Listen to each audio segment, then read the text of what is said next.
ये क्वेश्चन था, ये किसका डाउट था?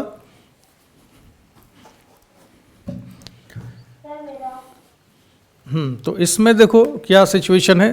पहले हम जरा सेंटर ऑफ मास के डाउट्स ले लें, इसके बाद रोटेशन वाले क्वेश्चंस पर आते हैं, ठीक है। तो इस क्वेश्चन में क्या हो रहा है कि ये है सिचुएशन, अब तुमको क्लियर दिखेगी ये क्वेश्चन। देखो इसमें क्या है, a block of mass capital M has a circular cut with a frictionless surface as shown. तो इसमें यहां पर ये कट है, ठीक है, ये क्वार्टर सर्कल टाइप में है ये जो कट। इसका रेडियस कितना है, R के बराबर। The block rest on the horizontal frictionless surface of a fixed table. तो ये जो ब्लॉक है इस फिक्स टेबल पर रखा हुआ है जहां पर कोई भी फ्रिक्शन नहीं है, right. Initially the right edge of the block is at x equal to 0। तो ये जो ब्लॉक है इसकी एज कहाँ पर है, यहाँ पर है, ये x इक्वल टू 0 पर। इसकी एज कहाँ दिख रही है हमको, x इक्वल टू 0 पर। In a coordinate system fix to the table, now a point mass m is release from the rest at the topmost point of the path as shown and it slides down. When the mass loses contact with the block, its position is x and the velocity is v. At the instant, which of the following option is are correct? तो ये JEE Advanced 2017 का question है ना।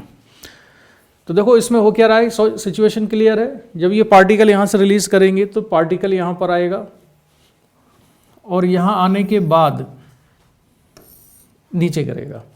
लेकिन जब ये particle move करेगा यहाँ पर, तो ये जो ब्लॉक है कैपिटल M मास का, ये ब्लॉक भी मूव करेगा। ब्लॉक क्यों मूव करेगा, रीजन बताओ निहारिका, ये ब्लॉक क्यों मूव करेगा? ये जो कैपिटल M मास है ना, ये भी मूव करेगा। जैसे जैसे ये स्मॉल m नीचे आएगा तो ये कैपिटल M भी मूव करेगा। उसका रीज़न हम 2-3 वजह बता सकते हैं जिसकी वजह से ये मूव करेगा। एक वजह तो उसकी ये है कि हॉरिजॉन्टल डायरेक्शन में इस सिस्टम पर कोई एक्सटर्नल फोर्स नहीं है। कौन से सिस्टम पर, कैपिटल M और स्मॉल m दोनों को मिला के अगर हम एक सिस्टम ले लें तो इस सिस्टम पर कोई एक्सटर्नल फोर्स नहीं है हॉरिजॉन्टल डायरेक्शन में। क्यों नहीं है? क्योंकि ये जो ग्राउंड है ये फ्रिक्शनलेस है। समझ में आया? इतना क्लियर है? अच्छा, अब फ्रिक्शनलेस सरफेस है, एक्सटर्नल फोर्स अगर नहीं लग रहा है हॉरिजॉन्टल डायरेक्शन में, तो हॉरिजॉन्टल डायरेक्शन में सेंटर ऑफ मास का एक्स कोऑर्डिनेट चेंज नहीं होना चाहिए। हॉरिजॉन्टल डायरेक्शन में सेंटर ऑफ मास का एक्स कोऑर्डिनेट चेंज नहीं होगा या सेंटर ऑफ मास का डिस्प्लेसमेंट नहीं होना चाहिए। क्लियर? ठीक है, इतना समझ में आ गया? अच्छा, मान लेते हैं कि ये जो ब्लॉक है, अब मुझे थोड़ा सॉल्व करने के लिए ना स्पेस चाहिए, तो मैं जरा नेक्स्ट पेज पर आता हूँ।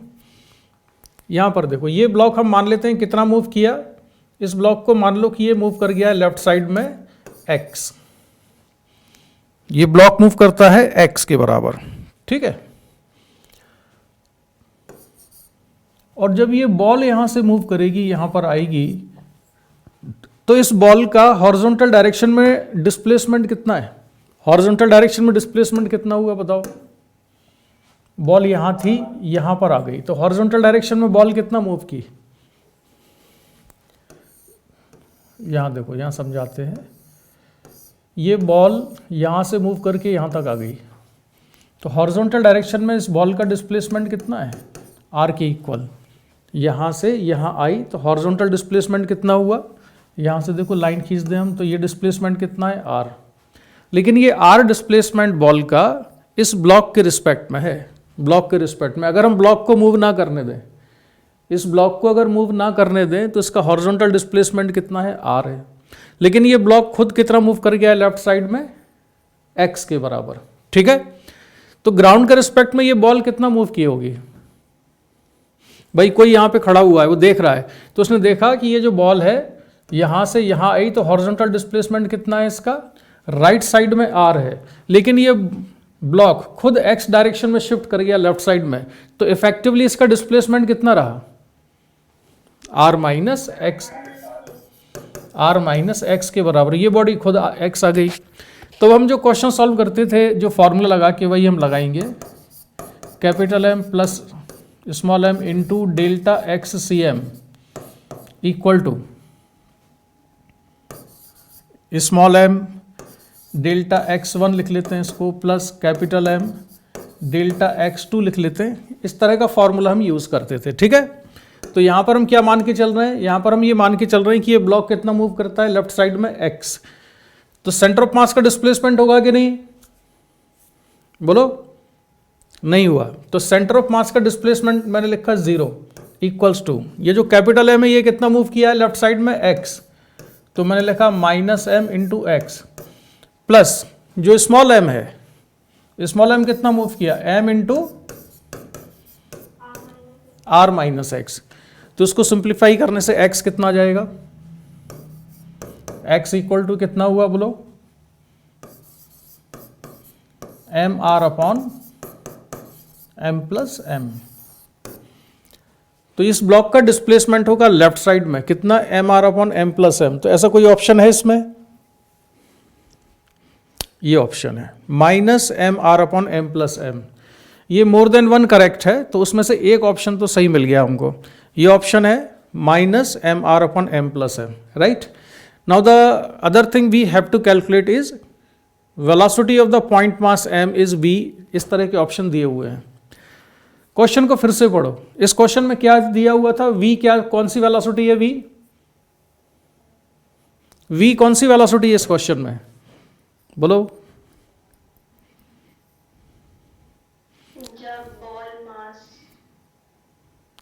जब मास कांटेक्ट छोड़ देता है ब्लॉक के साथ। हाँ, तो ये जो वेलोसिटी है ना, इसमें हमको ये क्लैरिटी होनी चाहिए कि ये जो वेलोसिटी है ये रिलेटिव टू ग्राउंड है या विद रिस्पेक्ट टू ब्लॉक है।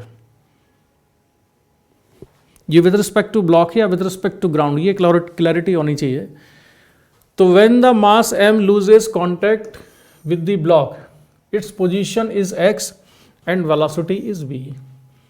तो इसमें ये कहा गया है कि वेलोसिटी इज v, इसमें ये कहीं नहीं मेंशन्ड है कि ये velocity with respect to block है। तो हम मान के चलेंगे कि ये जो वेलोसिटी है v, this velocity v is with respect to ground, ठीक है। तो ग्राउंड के रिस्पेक्ट में ये वेलोसिटी लेके चलेंगे। तो यहां से हमको क्या चीज अप्लाई करने के लिए एक कॉन्सेप्ट यूज करने का चांस है हमारे पास। हॉरिजॉन्टल डायरेक्शन में कोई एक्सटर्नल फोर्स नहीं है, इसलिए हॉरिजॉन्टल डायरेक्शन में हम क्या कर सकते हैं, हम कंजर्वेशन ऑफ लीनियर मोमेंटम लगा सकते हैं। तो कंजर्वेशन ऑफ लीनियर मोमेंटम की इक्वेशन लिखते हैं। तो मान लेते हैं कि ये जो ब्लॉक है इसकी वेलोसिटी क्या ले लेते हैं हम, कैपिटल V मान लेते हैं। और यहाँ से जो बॉल है जब ये कांटेक्ट छोड़ती है इसके साथ, तो उसकी वेलोसिटी कितनी है, स्मॉल v है। तो इनिशियल लीनियर मोमेंटम कितना है, 0। हॉरिजॉन्टल डायरेक्शन में इनिशियल लीनियर मोमेंटम कितना है, 0। और इस ब्लॉक का मोमेंटम कितना लिखें हम, -mv, प्लस इस बॉल का मोमेंटम कितना हो जाएगा, mv। तो रिलेशन आ गया वेलोसिटी में, कैपिटल V इक्वल्स टू हम लिख सकते हैं mv upon capital M। This is equation number 1। Clear है, समझ आ गया ये, इसमें कोई डाउट नहीं। अब हमको लगाना है इसमें कंजर्वेशन ऑफ मैकेनिकल एनर्जी, क्योंकि कहीं पर कोई फ्रिक्शन नहीं है, no non conservative force is doing work, therefore mechanical energy of the system is conserve. तो कंजर्वेशन ऑफ मैकेनिकल एनर्जी लगाते हैं। तो इनिशियली जब बॉल यहाँ पर है तब उसकी मैकेनिकल एनर्जी लिखेंगे, ब्लॉक की मैकेनिकल एनर्जी लिखेंगे। इसके बाद जब ये बॉल यहाँ पर जाती है तो ब्लॉक और बॉल की एनर्जी लिखेंगे हम यहाँ, ठीक है। तो ये एनर्जीज हमको इसमें लिखना है, क्लियर। तो जब भी हम ग्रेविटेशनल पोटेंशियल एनर्जी लिखते हैं तो ग्रेविटेशनल पोटेंशियल एनर्जी लिखते समय हमको रेफरेंस लेवल सेलेक्ट करना होता है। ग्रेविटेशनल पोटेंशियल एनर्जी लिखते समय हमको एक रेफरेंस लेवल सेलेक्ट करना होता है। तो कौन सा रेफरेंस लेवल ले लें भाई, बोलो। कहां पर ग्रेविटेशनल पोटेंशियल एनर्जी को 0 माने हम, कहां पर लें ग्रेविटेशनल पोटेंशियल एनर्जी को? सबसे बढ़िया पॉइंट है ये वाला ले लो। यहां पर ग्रेविटेशनल पोटेंशियल एनर्जी को 0 ले लेते हैं। किसने बताया ये, किसकी आवाज थी ये? अच्छा, वेदांत। तो इसको मैं ग्रेविटेशनल पोटेंशियल एनर्जी को यहां 0 लेता हूं, ठीक है। अब देखो इनिशियल ग्रेविटेशनल पोटेंशियल एनर्जी कितनी है, इस बॉल की कितनी है, mgr। Initial gravitational potential energy is mgr, ठीक है।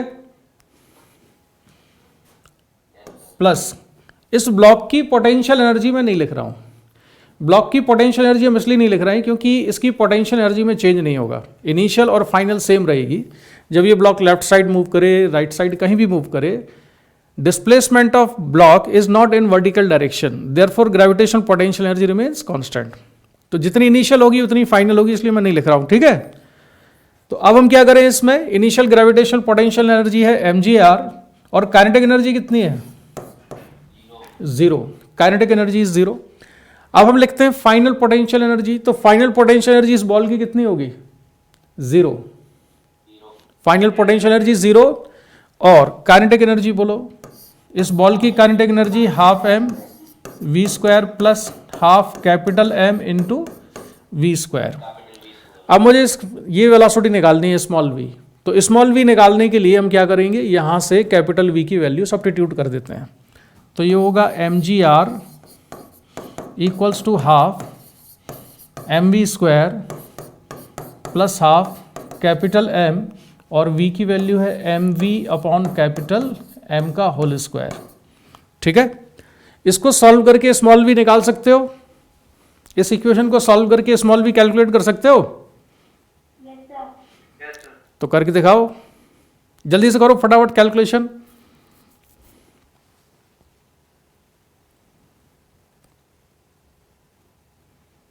वेदांत और कौन कौन है, आकर्षिता, कौरव, कैलकुलेशन करो। कनक, कैलकुलेशन में से मुक्ता भी बड़ी फास्ट है। ये आकाश नहीं है क्या अभी, वेदांत, आकाश तुम कनेक्टेड हो, नहीं है। चलो तो देखते हैं किसका आंसर आता है।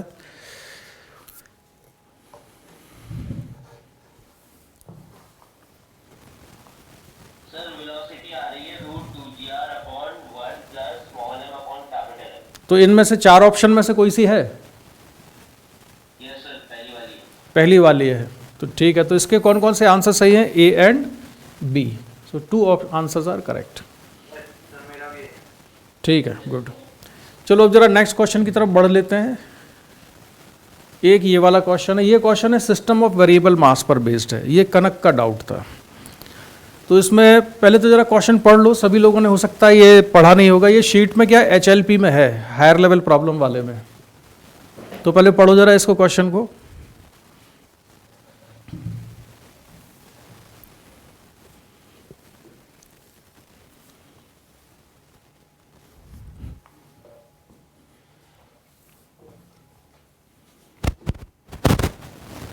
पढ़ लिया? Yes sir. तो इसमें कनक तुमको समझ में आ गया इसमें हो क्या रहा है, क्या हो रहा है बताओ।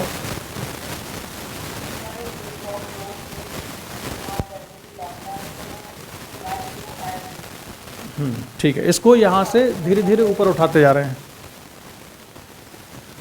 ठीक। तो कांस्टेंट वेलोसिटी से रोप को अगर हम ऊपर लेके जाते हैं तो हमको क्या कैलकुलेट करना है इसमें, find the average power supplied by the external agent in pulling the entire rope just of the ground. इस रोप को ऊपर उठाने में, पूरी लेंथ को ऊपर उठाने में एवरेज पावर कितनी डिलीवर हुई, that average power we have to calculate, right. अब एवरेज पावर हमें 2 चीज़ों के लिए इसको डिलीवर करनी होगी, ठीक है। एक तो क्या है कि जब हम इसको रोप को ऊपर उठाएंगे तो जो इसका वेट है, एक तो उसकी वजह से, और दूसरा जो मास रेस्ट में था, रोप का वो पार्ट जो रेस्ट में है, जैसे ही हम उसको ऊपर उठाते हैं तो उसकी वेलोसिटी 0 से चेंज होके सडनली v हो जाती है। उसकी वेलोसिटी 0 से सडनली चेंज होके कितनी हो जाती है, v। ये समझ में आ रहा है? जो ग्राउंड पर है जो पार्ट, वो जैसे ही ऊपर उठेगा तो उसकी वेलोसिटी 0 से सडनली चेंज होगी v, और वेलोसिटी में जब भी सडन चेंज होता है तो क्या आ जाता है, तो क्या आता है बोलो, इम्पल्स। वेलोसिटी में जब भी सडनली चेंज होगा तो इम्पल्स आएगा, थ्रस्ट फोर्स निकालना पड़ेगा। तो यहाँ पर 2 फोर्सेस इन्वॉल्व हैं, जहाँ पर हमको पावर डिलीवर करना है। तो एक जो ग्रेविटेशनल फोर्स की पावर है वो कैलकुलेट करना तो बड़ा सिंपल है कि जो रोप है, जब रोप की सारी लेंथ को हमने स्ट्रेट कर दिया, टोटल लेंथ एल को स्ट्रेट कर दिया, तो ग्रेविटेशनल फोर्स का वर्क कितना हुआ? Work done by gravitational force कितना है? वर्क डन बाय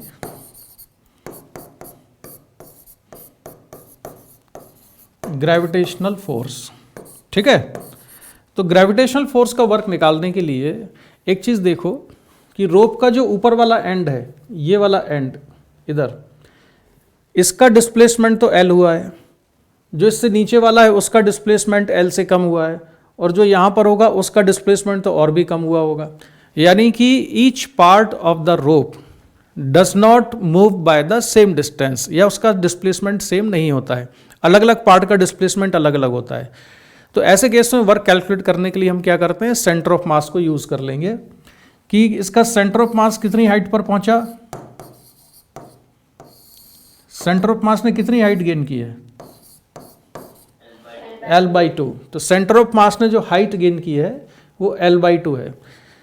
तो ग्रेविटेशनल फोर्स कितना लगा इस पूरी चेन पर, mg, और डिस्प्लेसमेंट कितना हुआ इसका, L/2, mg into L/2। So this is the average work done by the gravitation, sorry yes, average work done by the gravitational force. अब जब ये वर्क होगा, ठीक है, तो इसमें टाइम कितना लगेगा, हम टाइम से डिवाइड कर देते हैं तो पावर कैलकुलेट हो जाएगी, एवरेज पावर। कितना टाइम लगेगा, इसको हम कांस्टेंट स्पीड से ले जा रहे हैं। जब रोप को यहाँ से स्टार्ट किया तब सारी की सारी लेंथ L ग्राउंड पर थी, फिर उसको कितना डिस्टेंस मूव कराया है हमने, L। ये जो हाथ है यार, ये समझ लो इसका हाथ कितना ऊपर गया, L। कितनी वेलोसिटी से गया, कांस्टेंट वेलोसिटी से। तो अगर कांस्टेंट वेलोसिटी से L डिस्टेंस कवर की तो कितना टाइम लगा, टाइम t इक्वल टू, बोलो संभल के बोल भाई, L/v, इतना टाइम लगा ना, डिस्टेंस अपॉन वेलोसिटी, तो इससे डिवाइड करो इसको, L/v। ठीक है, लेकिन इस क्वेश्चन में मास नहीं गिवन है हमको। मास किस तरह से गिवन है, लीनियर मास डेंसिटी लैम्डा है और लेंथ L है, तो इसको हम लिख सकते हैं, मास को कितना लिख सकते हैं हम, लैम्डा इंटू L। मास पर यूनिट लेंथ गिवन है लैम्डा और टोटल लेंथ है L। So mass of the rope is lambda L into G into L/2 upon L/v। Solve करके बताओ कितना हुआ, ये कितना आया, इसको सॉल्व कर देंगे तो कितना आएगा, लैम्डा L/g/v/2, इतना। तो ये तो अभी आधा काम हुआ, ये तो ग्रेविटेशनल फोर्स ने जो पावर डिलीवर की वो है, लेकिन जो थ्रस्ट फोर्स लगेगा उस थ्रस्ट फोर्स की पावर भी हमको कैलकुलेट करनी है। तो थ्रस्ट फोर्स को कैलकुलेट करने का फॉर्मूला क्या होता है, थ्रस्ट फोर्स को कैलकुलेट करने, वो होता है you relative dm/dt। You relative होता है जो पार्ट अलग होगा या जो पार्ट ऐड होगा उसकी velocity with respect to principal part. याद रखने का तरीका मैंने तुम लोगों को ये बताया हुआ है कि velocity of gas with respect to rocket, मतलब याद अगर रखना हो कि किसकी वेलोसिटी किसके रिलेटिव लेनी है, तो गैस की वेलोसिटी रॉकेट के रिलेटिव लेते हैं। तो यहाँ पर इस वाले केस में, इस क्वेश्चन में किसकी वेलोसिटी किसके रिलेटिव लेनी है, बोलो।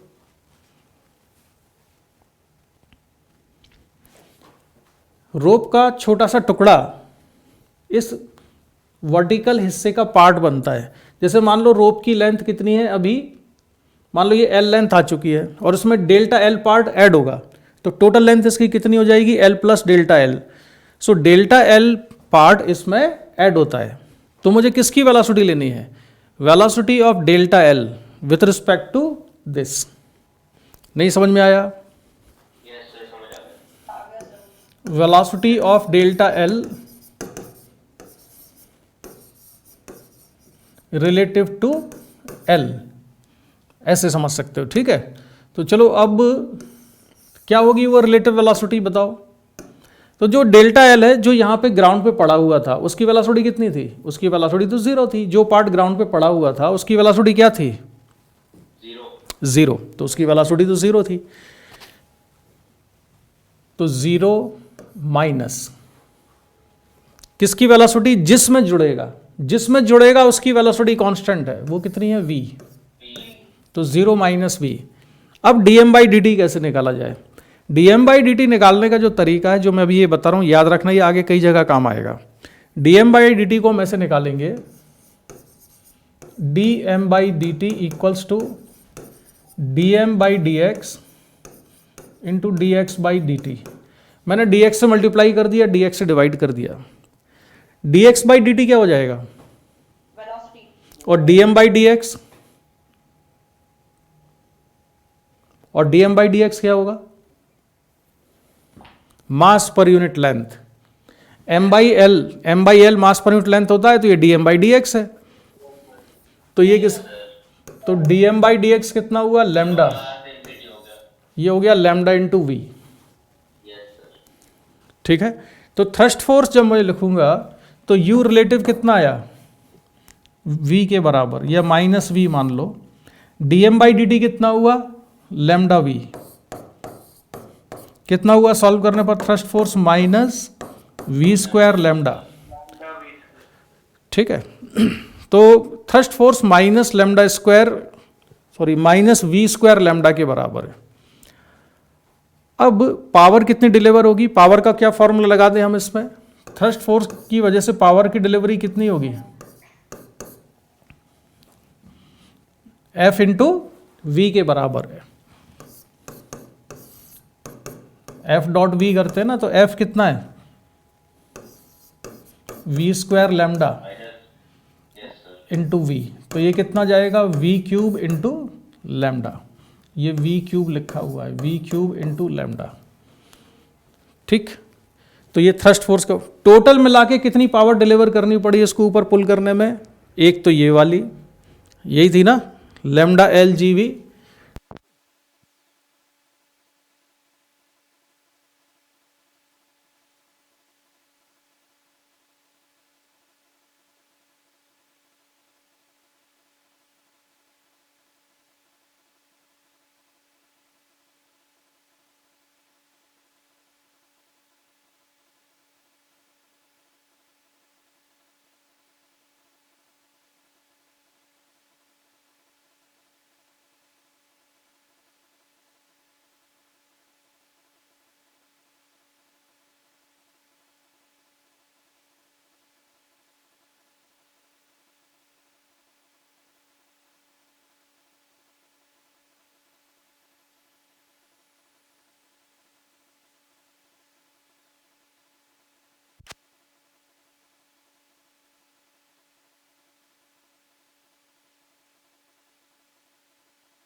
तो इसमें हमको मोमेंट ऑफ इनर्शिया इस एक्सिस के अबाउट निकालना है, ठीक है, इसके अबाउट।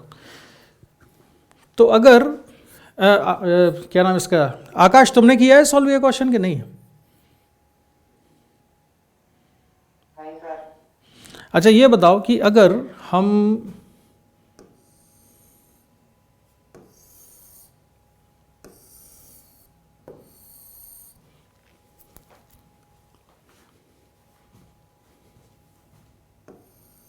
ऐसा कुछ बना दें, ठीक है, यानी कि एक स्क्वायर कंप्लीट कर लें, उससे कुछ काम चला सकते हैं क्या इसमें?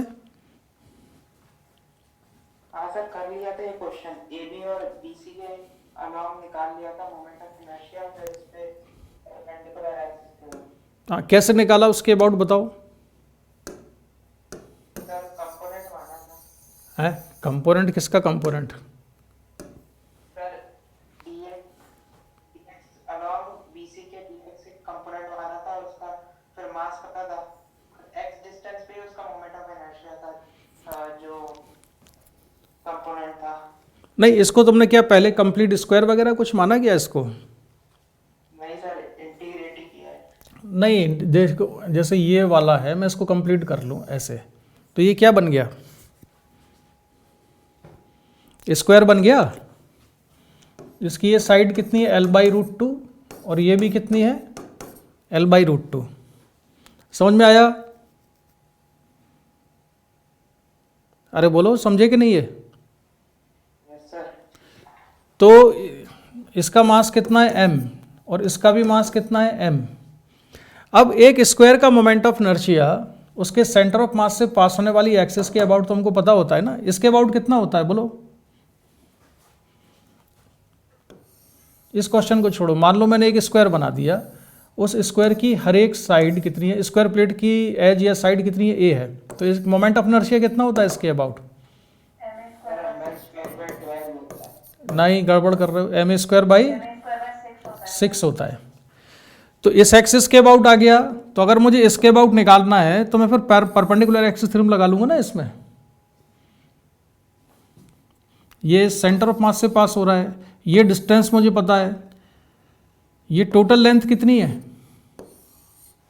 a√2, तो ये डिस्टेंस कितनी हो जाएगी? a/√2। तो जब मैं परपेंडिकुलर एक्सिस थ्योरम लगाऊंगा तो I = ICM, इसके about moment of inertia m a²/6 plus दोनों के बीच का डिस्टेंस कितना है? a/√2 का होल स्क्वायर। समझ में आया ये क्या किया मैंने? नहीं समझे? मुक्ता तुमको क्लियर हुआ ये क्या किया? यस सर, मुझे स्क्वायर वाला स्ट्राइक नहीं किया था। नहीं, अभी क्लियर हो गया ना कैसे करना है? Yes sir. तो यही तुम्हें इसमें करना है, और इंटीग्रेशन इनमें बिल्कुल नहीं करना है। इसमें सबसे पहले जब भी इस तरह के क्वेश्चन आए तो हमको ये कुछ जुगाड़ लगाने का तरीका ढूंढना है, ठीक है? आकाश तुम भी समझ गए? Yes sir. अपने पास मैथ अच्छा हो तो इसका मतलब ये नहीं है कि कहीं भी मैथ लगा दो जहाँ जरूरत नहीं है, ठीक है? तो इसमें इंटीग्रेशन ना करके इसको ऐसे सॉल्व करना। अच्छा, और क्या था क्वेश्चन? वैसे तुम लोगों को नींद आने लगी होगी अब, क्यों भाई?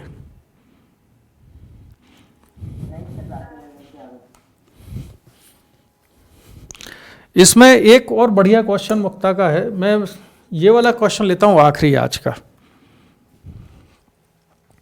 A uniform rod of mass m and length l lies radially on a disk rotating with angular speed omega। ये डिस्क है और ये एंगुलर वेलोसिटी ओमेगा से रोटेट करती है ना? और यहां पर है एक रॉड इस तरह की, यूनिफॉर्म रॉड ऑफ मास, अरे कहाँ है भाई, मास m and length l lies radially on a disk rotating with angular speed omega in a horizontal plane about its axis। यानी कि इसका मोशन प्योर रोटेशन है, इसमें रोलिंग नहीं हो रही है, ठीक है? The rod does not slip on the disc and the centre of the rod is at a distance r from the centre of the disc. Centre of the rod यानी rod का जो centre है disc के centre से कितनी distance पर है, are.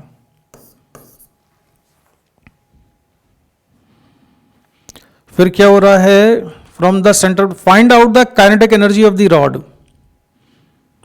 तो रॉड की काइनेटिक एनर्जी हमें निकालनी है, ठीक है। तो मुक्ता इसमें समस्या क्या है काइनेटिक एनर्जी निकालने में, बताओ।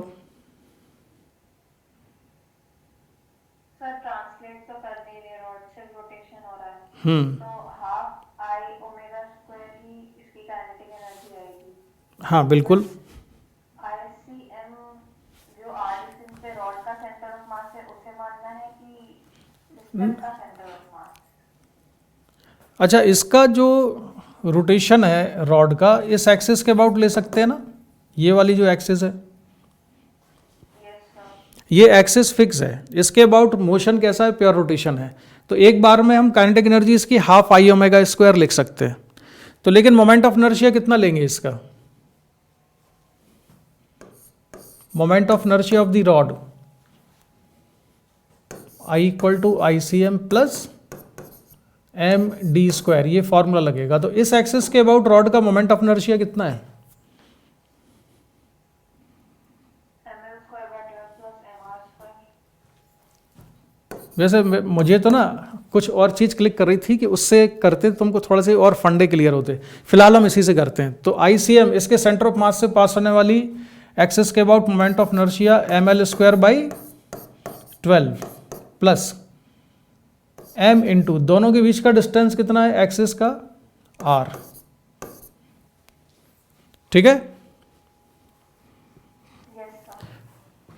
तो काइनेटिक एनर्जी हो जाना चाहिए इसकी हाफ आई ओमेगा स्क्वायर, तो m l square by 12 plus m r square half I into omega square. Answer देखो क्या ये नहीं है,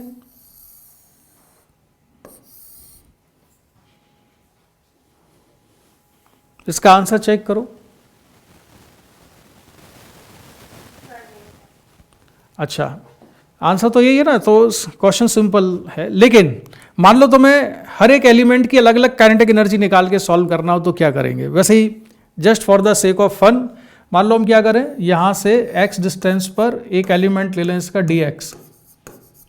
आकाश समझ रहे हो क्या करने वाले हैं अब हम। Yes sir. तो इंटीग्रेशन तो इस एलिमेंट की वेलोसिटी क्या लिखेंगे हम, इस एलिमेंट की माइनस ओमेगा ओमेगा एक्स के बराबर, क्योंकि ये एक्स रेडियस के सर्कुलर पाथ पे घूमेगा ये एलिमेंट। तो ये ओमेगा एक्स, तो इस एलिमेंट की काइनेटिक एनर्जी क्या लिखेंगे हम, हाफ मास कितना लिखेंगे m by L into d x. Rod का मास कितना m, टोटल लेंथ l, मास पर यूनिट लेंथ आया m बाई एल, तो dx का कितना हो गया m by L into d x. ये समझ में आया। Yes sir. Yes sir. अच्छा, और क्लैरिटी लाते हैं, रुक जाओ थोड़ा सा इसमें चेंज करें हम। x का मेजरमेंट हम यहाँ से नहीं करते, x का मेजरमेंट करते हैं हम दूसरी जगह से। ये रॉड है, मैं यहीं से लेता हूँ x डिस्टेंस पे dx एलिमेंट, ऐसा लिया। तब भी लिख सकते हैं हम, लेकिन उस केस में इसकी वेलोसिटी क्या लिखते बताओ, क्लैरिटी है कि नहीं तुम लोगों के फंडों में। हमको ये डिस्टेंस चाहिए होती, तब ये डिस्टेंस कितनी है मान लो a, तब हम इसकी वेलोसिटी लिखते ओमेगा इंटू ए प्लस एक्स। अगर हमने एलिमेंट यहाँ से लिया होता x डिस्टेंस पर dx तो हम इसको लिखते ओमेगा ए प्लस एक्स, और अगर मैं यहीं से x मेजर करता हूँ तो डायरेक्ट लिख देंगे हम इसको ओमेगा एक्स, ठीक है। चलो तो मैं फिर पुराने वाले पर ही आता हूँ कि x का मेजरमेंट हमने यहीं से किया जहाँ से पहले कर रहे थे, यहाँ से। तो ये वेलोसिटी हो जाती है ओमेगा एक्स, तो इसकी काइनेटिक एनर्जी है half m by L into d x into velocity का स्क्वायर यानी ओमेगा स्क्वायर एक्स स्क्वायर, और फिर हम इसको इंटीग्रेट करेंगे। अब इस इंटीग्रेशन में लिमिट्स कहाँ से कहाँ तक होंगी ये बताओ।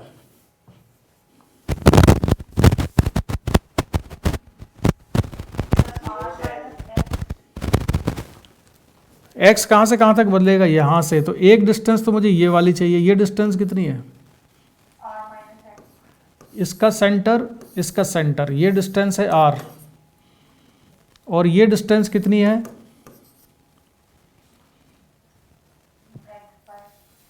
टोटल लेंथ l है, इसका सेंटर है तो ये कितनी है l/2, तो ये डिस्टेंस कितनी हुई r माइनस l/2। तो r माइनस l/2 से यहाँ तक जाना है, ये डिस्टेंस कितनी है,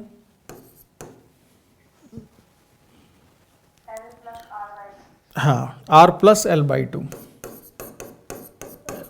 इसको सॉल्व करें, खैर ऐसे मत करना, बस तुम तो इसको सॉल्व करके देखना दोनों आंसर सही आ रहे हैं कि नहीं, मतलब सेम आ रहे हैं कि नहीं, ये वाला और ये वाला। डायरेक्ट तो हम ऐसे ही करेंगे, छोटा सा तरीका यही है इसको सॉल्व करने का। और देवांश सो गए क्या, देवांश? देवांश तो है नहीं सर। अच्छा नहीं था, ठीक है। तो मुझे लगता है अब आज इतने ही डाउट्स बहुत है, नहीं तो फिर तुम लोग सो जाओगे। ठीक है, तो आज की क्लास को, डाउट क्लास को हम यहीं ख़त्म करेंगे।